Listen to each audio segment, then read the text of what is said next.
Thank you for coming. And the instrument I play is called erhu, E-R-H-U. Er is a Chinese character, means two. It is believed that to come from the fact that the instrument only has two strings. And hu is a name that in Chinese we call the people who live in the north and west China, like outside the Great Wall. And so we call it the Hu people, Hu Ren. So that indicates maybe the instruments come from the Middle East, from that region. And it can be traced back to like 1,000 years ago, like around like 10th century. This instrument already like appeared in China. But in many 100 years, the instrument is just like an ensemble instrument, and or used in accompanying the opera. And also there's a big family for these instruments. So this is one of the members of Hu Qin family. Qin in Chinese means musical instrument. Hu Qin, so that means indicates that all the instruments are coming from like the Middle East, which is called the Hu region or Hu people. And this is the most popular one. And it has to be, it has been developed or in the early 20th century by a great composer, musician, and his name is Liu Tianhua.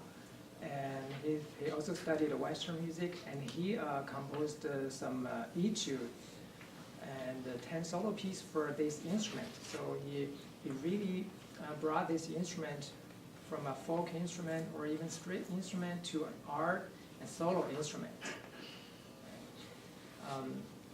This instrument has the part is, this is the head, and the neck is a very long neck, and only two tuning pegs. And this is the net, or called the qianjin in China. That's where the sound starts. So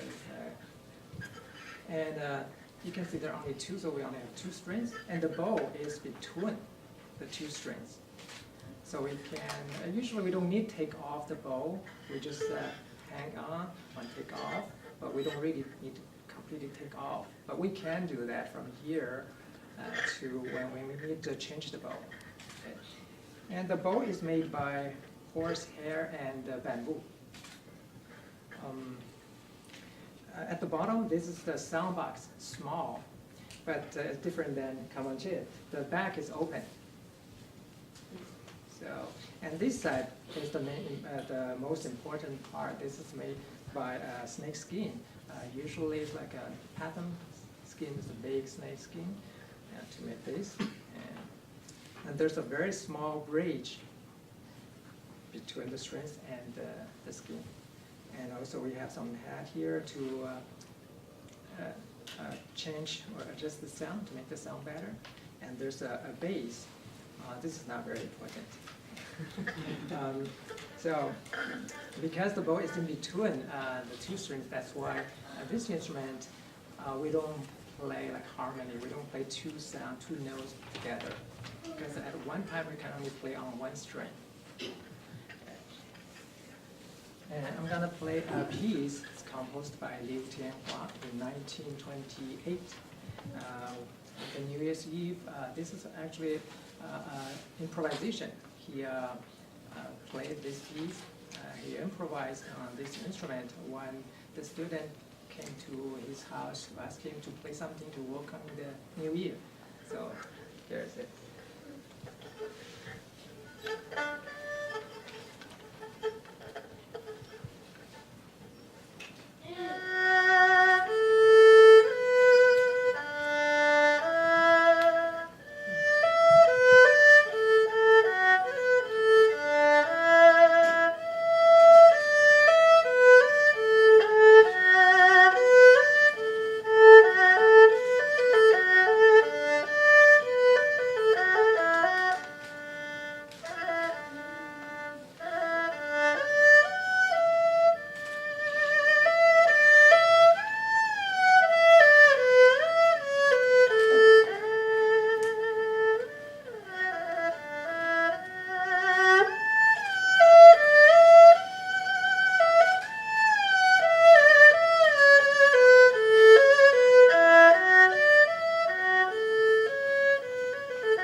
The second piece is called horse raising.